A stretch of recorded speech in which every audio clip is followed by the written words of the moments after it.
ان لوگوں کے نام بھی آج لوگوں کو نہیں پتا کہ جن لوگوں نے اسلام کے لیے شروع میں کیا قربانیاں کی ہیں. ابو بصیر رضی اللہ تعالیٰ عنہ، وہ بھاگ کے مسلمان ہو کے مدینہ شریف آ گئے، پیچھے ہی مشرکین عرب بھی آ گئے اور کہا یا رسول اللہ اپنا وعدہ پورا کریں.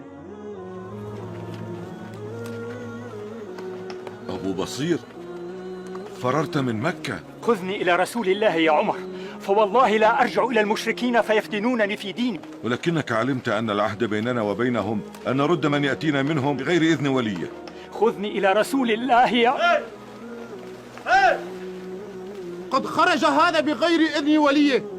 العهد العهد والميثاق الميثاق. تو نبی علیہ السلام نے پھر ابو بصیر سے کہا کہ خدا کر کے معاہدہ ہوا ہے، تو اب معاہدے کو نہ توڑ، تو تو واپس نہ ان کے ساتھ چلا جا.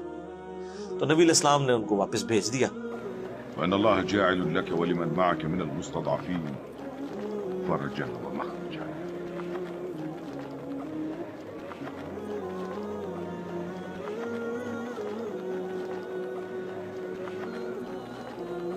اب راستے میں کیا ہوا کہ وہ دو بندے تھے، یہ اکیلا تھا، اور ان بندوں میں سے صحیح بخاری میں آتا ہے ایک بندے کے پاس بڑی خوبصورت سی تلوار تھی. تو وہ تلوار کی اپنی تعریف کر رہا تھا کہ دیکھو یہ کتنی خوبصورت تلوار ہے، اس کا دستہ کتنا پیارا ہے، اور یہ جس کا عورتوں کو بھی عادت ہوتی ہے نا اپنی چیزوں کی تعریف کرنے کی. تو وہ ابو بصیر نے نا اس کی کمزوری سمجھ لی. تو اب وہ گپ شپ شروع ہوگی، ظاہر واپس جا رہے تھے، فرینڈلی ماحول تھا. انہوں نے کہا یہ تلوار ذرا مجھے دکھاؤ نا، میں بھی اسے دیکھوں. وہ تلوار پکڑی، اس کو قتل کیا گھوڑا لے کے. تو نبی علیہ السلام کے پاس آ گئے.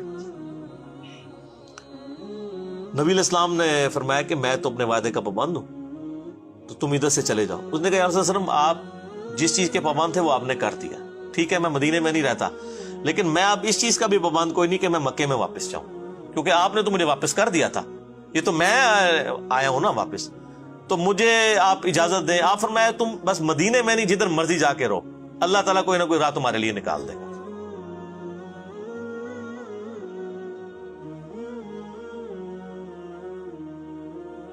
تو وہ سمندر کے کنارے ایک بستی تھی جہاں سے مشرکین عرب کے قافلے جایا کرتے تھے تجارت کے لیے شام.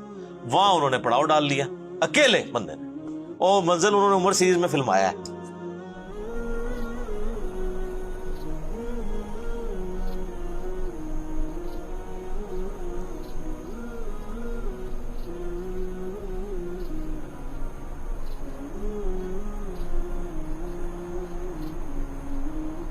اچھا، اب وہاں سے جتنے بھی مسلمان ہو کے آتے تھے نا، ان کو پتا چل گیا، تو وہ بجائے مدینہ شریف جانے کے وہاں پڑاؤ ڈال لیتے تھے.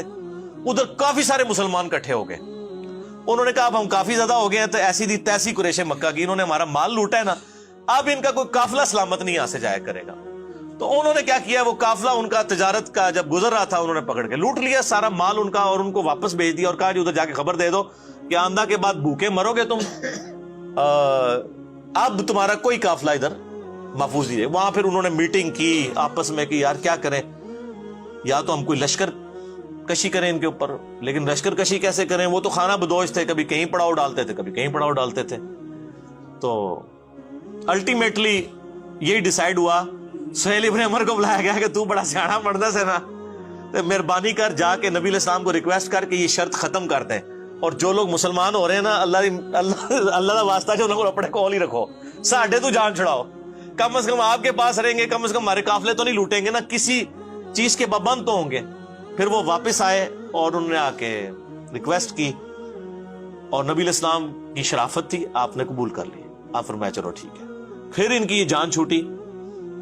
وہ صحابی جو تھے ابو بصیر، حضرت عمار ابن یاسر کو نبی علیہ السلام نے بھیجا کہ جا کے ان کو پیغام دو. تو وہ حالت نزع میں تھے اس وقت، یعنی وہ بیمار ہو گئے وہ عرب میں. تو بہرحال وہ نزع کے عالم میں تھے. عمار ابن یاسر آئے، انہوں نے خوشخبری دی، ان کی قبر پھر وہیں پہ بنی ہے.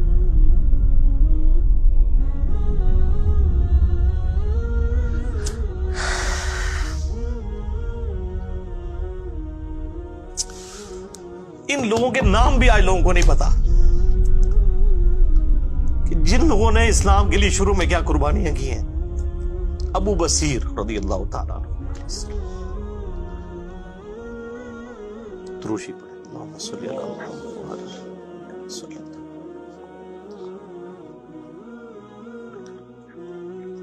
كما باركت على إبراهيم وعلى آل إبراهيم. تو آپ دیکھیں کس طریقے سے یعنی ان لوگوں نے اپنی طرف سے ہوشیاری کرنے کی کوشش کی. اچھا جب یہ سب کچھ ہوا پھر حضرت عمر آئے حضرت ابوبکر کے پاس اور کہا کہ آپ نے سچ کہا تھا، یہ اللہ کے رسول ہے صلی اللہ علیہ وسلم.